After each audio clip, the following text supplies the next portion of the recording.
இயேசுவில் பிரியமான சகோதர சகோதரிகளே, மீண்டும் ஒரு புதிய நாளிலே நாளொரு நற்செய்தி என்கின்ற நிகழ்ச்சி தொடரிலே உங்கள் அனைவரையும் சந்திப்பதிலே பெரும் மகிழ்ச்சி அடைகின்றேன். உங்கள் அனைவருக்கும் ஆண்டவர் இயேசுவிலே இனிய வணக்கத்தை தெரிவித்துக் கொள்கின்றேன்.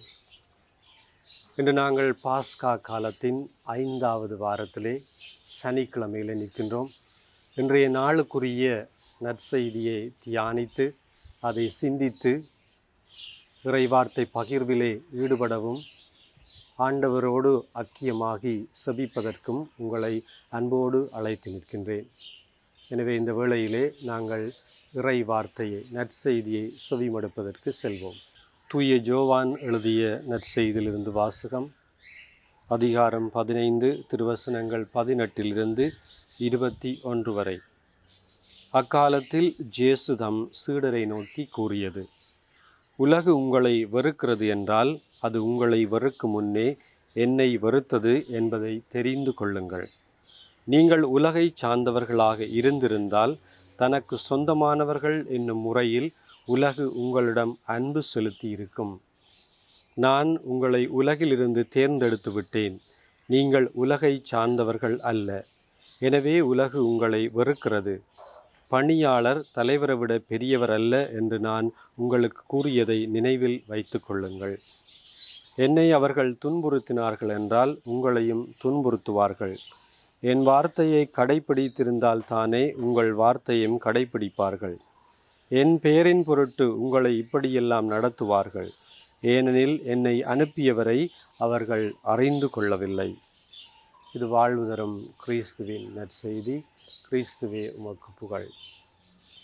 இயேசுவில் பிரியமான சகோதர சகோதரிகளே, இப்பொழுது வாசிக்கப்பட்ட இந்த நற்செய்தியின் அடிப்படையிலே நாங்கள் இன்றைய நாளிலே இறைவன் எங்களுக்கு தருகின்ற செய்தி என்னவென்று நாங்கள் சிந்தித்து பார்க்கின்ற பொழுது, கடவுள் தாயின் கருவிலே உருவாவதற்கு முன்பே எங்களை பெயர் சொல்லி அழைத்து தனிப்பட்ட விதமாக அன்பு செய்து அவர் எங்களை தேர்ந்தெடுத்திருக்கின்றார். இறைவன் நாங்கள் உருவாவதற்கு முன்பே எங்களுடைய வாழ்வை, எங்களுடைய எதிர்காலத்தை அவர் திட்டமிட்டிருக்கின்றார். எனவே எங்கள் ஒவ்வொருவரையும் தனித்துவமாக ஆண்டவர் தேர்ந்து கொண்டு தன்னுடைய அன்பு பிள்ளைகளாக, தன்னுடைய சீடர்களாக வாழ எங்களை அழைக்கின்றார்.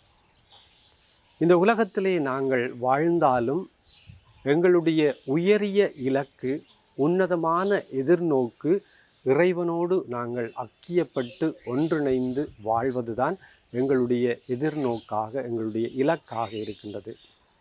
ஆகவே அப்படிப்பட்ட ஒரு உன்னதமான இலக்கை கொண்ட நாங்கள் இந்த உலகத்தில் நாங்கள் வாழ்ந்தாலும் நாங்கள் இந்த உலகை சார்ந்தவர்கள் அல்ல என்பதை ஆண்டவர் இன்றைய நற்செய்தி வழியாக எங்களுக்கு தெளிவுபடுத்துகின்றார்.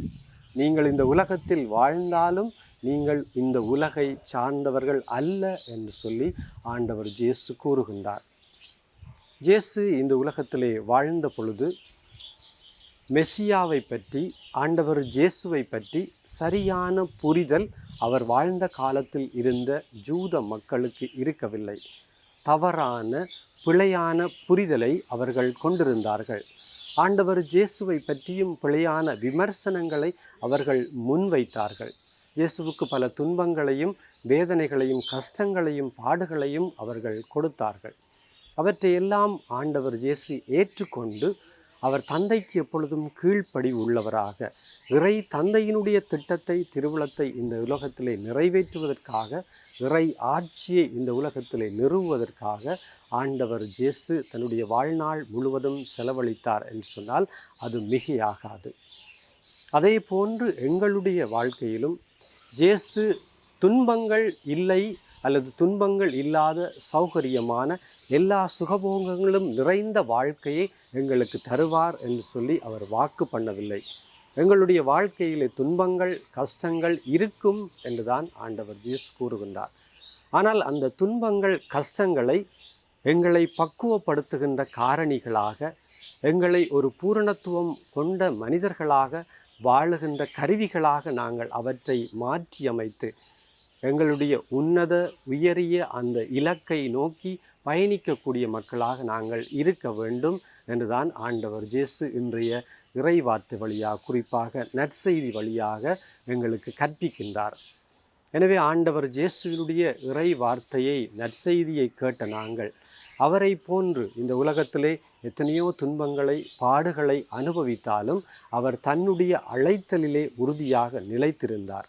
ஆண்டவர் இயேசுவினுடைய அடிச்சுவடுகளை பின்பற்றிய அப்போஸ்தலர்கள், சீடர்களும் அப்படித்தான் வாழ்ந்தார்கள்.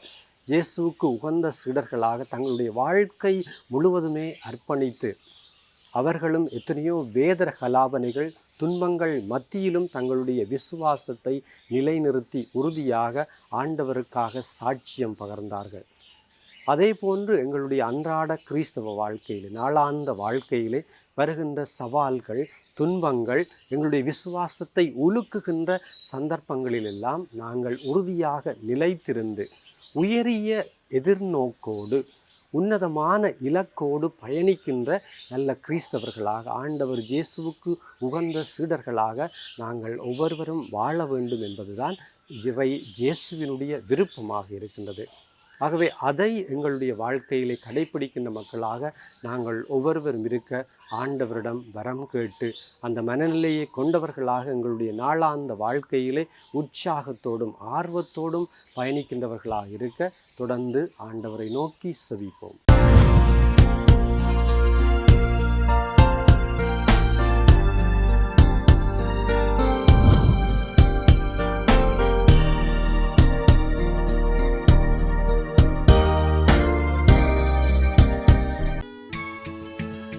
ஹோலி மேடையில் புத்தம்புது நிகழ்ச்சிகளை உடனுக்குடன் பார்த்து மகிழ எமது ஃபேஸ்புக் மற்றும் யூடியூப் பக்கத்தை லைக் செய்யுங்கள்.